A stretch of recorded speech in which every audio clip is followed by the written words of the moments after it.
a good time, right? Yeah, we're having a great time. We have one more comedian for you, so please give a round of applause, a warm, a spicy, a hot, a sexy round of applause to Kay Guta.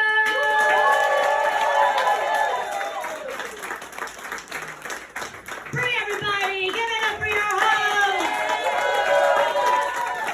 Give it up for the rest of the comics tonight. What a lineup. Guys, I'm so happy to be here at Lark Street Tavern. Look at this decor. Bree, did you bring this from your apartment? Just get a woman's touch here, is that what this is? Appreciate that. I'm from the North Country, guys.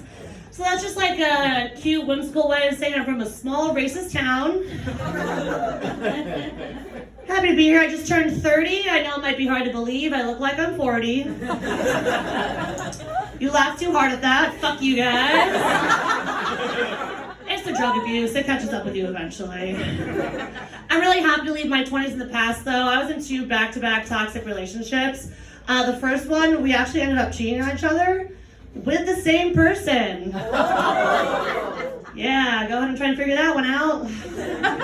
Who do you guys think was playing for both teams? Come on, anybody? Definitely you. Definitely me. Yeah, look what I'm wearing. Come on. It's dyke season, guys. I'm seasonally gay, and we're going into that time of year. Dressing for the part, okay? The second guy, you know, our relationship was actually doomed from the start because he had an Android and I had an iPhone. Yeah. How the hell are you supposed to go through someone's phone if you don't even know how to use it? I figured it out. We ended up actually having to break up because he ran out of drywall to destroy.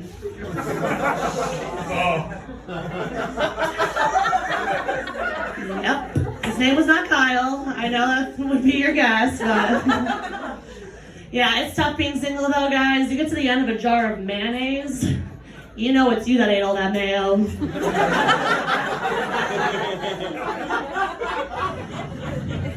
But the best part about being single is, you know all those people you told your ex not to worry about?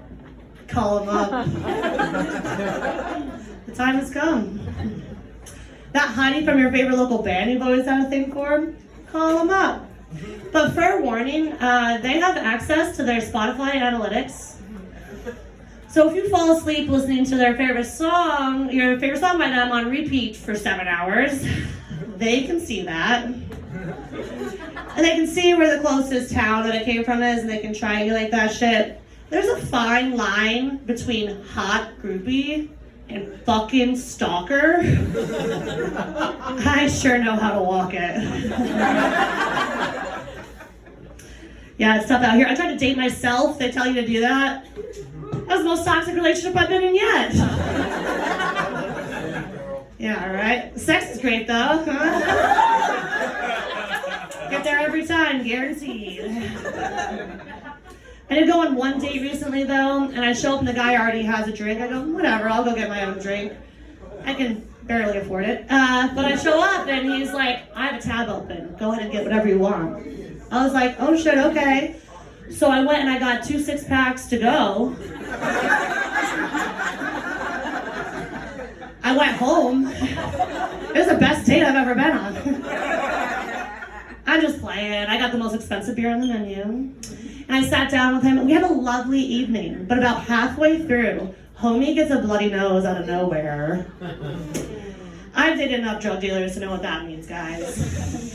I was like, are you doing drugs on our first date without me? It's a fucking red flag. But what's the saying? Fool me once, nah, fuck you anyways. Yeah, single's tough, you know. The dating pool back home, guys, you can't even really call it a dating pool. It's more like a dating puddle. Yeah. Not even one of those fresh rainwater puddles that you really want to go splash in. Like a swampy ass puddle that's been there for so long. It just keeps getting smaller and smaller because people are getting married and going to jail. I know what you're thinking. You're like, hey, just date outside your town, you know. Gas prices are high, people, okay? You cannot afford to drive over 30 minutes for a date. I've been known to drive 2 hours one way if it's good enough. That's just facts. Yeah, it's tough, you know. What else I want to talk to you guys about? When I was a kid, I don't know if anyone else was weird. When I was a kid, yeah, you guys are all weird still, so this makes sense. When I was a kid, I apparently used to put coins up my nose. That's weird, right? I'm all grown up now, guys, though. I just put bills up there instead.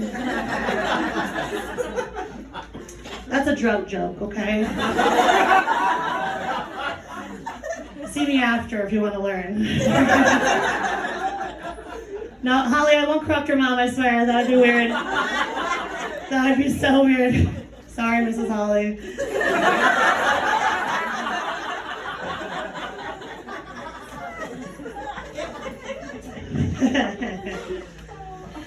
When I was younger, my dad, he used to tell me that Advil was really bad for you. Yeah, right? Weird. I really wish he was like, did the same thing with street drugs. I wish he was like, hey, cocaine's really bad for you. Now I'll go to a music festival, I'll do any drug underneath the sun and get a headache, and someone will be like, do you want some Advil? I'm like,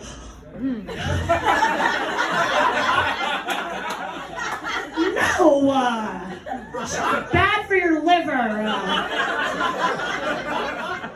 Pass the Molly, okay? That will help, obviously. I don't have a drug problem, guys. I don't. Okay, I do have a drug problem. I don't have any right now. So if you have some, just let me know.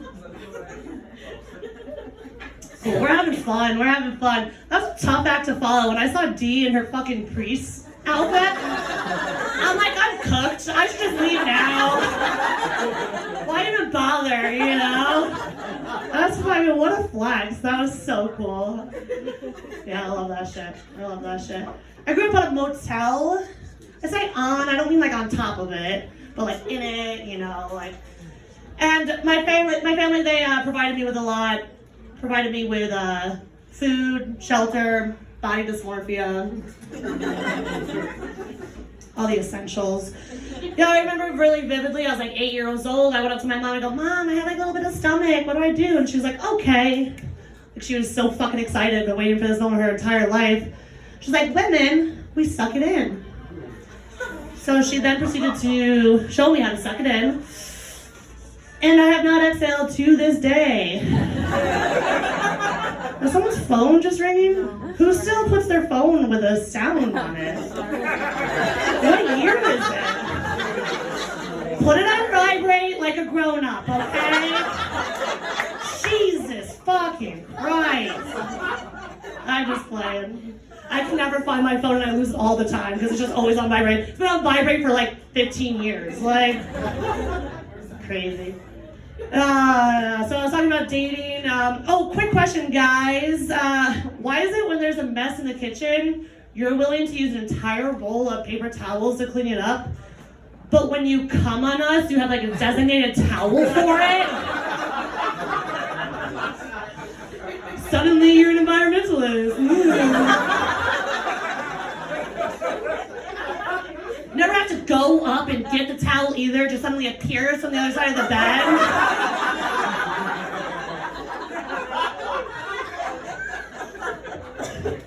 I need to date better people. The bar is low. I didn't realize how low my standards were, right? I went to get into this guy's car once, and he had to move his briefcase into the back seat so I could sit down. I'm like, you have a briefcase?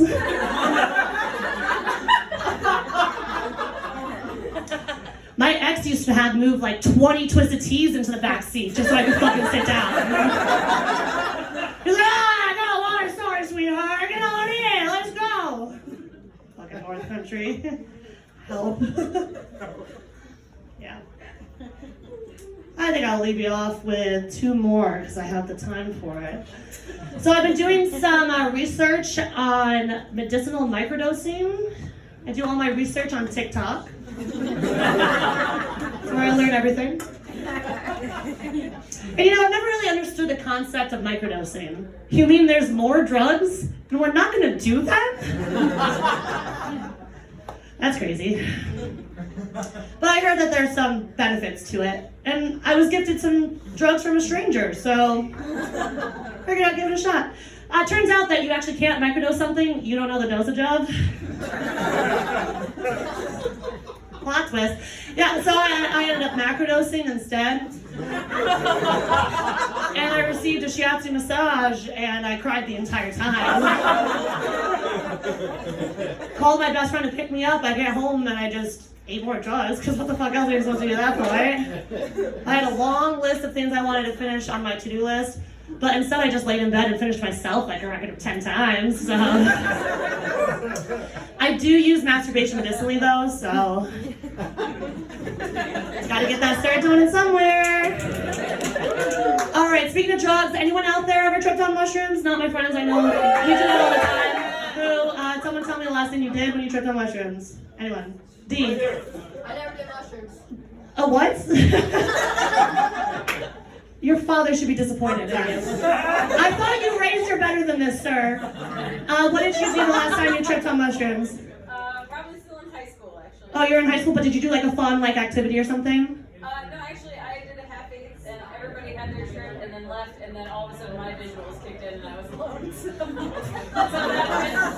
So yeah, this was back in the day when you were told that you had to eat all of the mushrooms or you weren't going to experience anything. So her friends abandoned her, and she got to trip alone by herself. That's actually the saddest response I've gotten yet. Way to kill the fucking vibe. I hope you have better friends now that are willing to trip sick for you, okay? Call me if you need me. I will take care of you when you trip. I'm going to give you guys some advice on what you should not do when you're tripping on mushrooms besides that. Anal. It's really weird. Thank you, guys.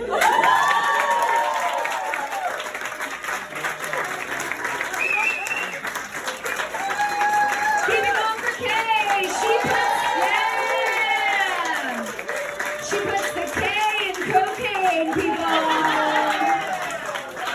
right, folks, that is it. Thank you all so much for coming out tonight. We cannot, I might even cry. I'm so happy that you all came out to support local comedy. It means so much to us. If you're ever interested in learning about more local comedy, you can follow us at Albany Comedy on Instagram and Facebook, and I think that's it.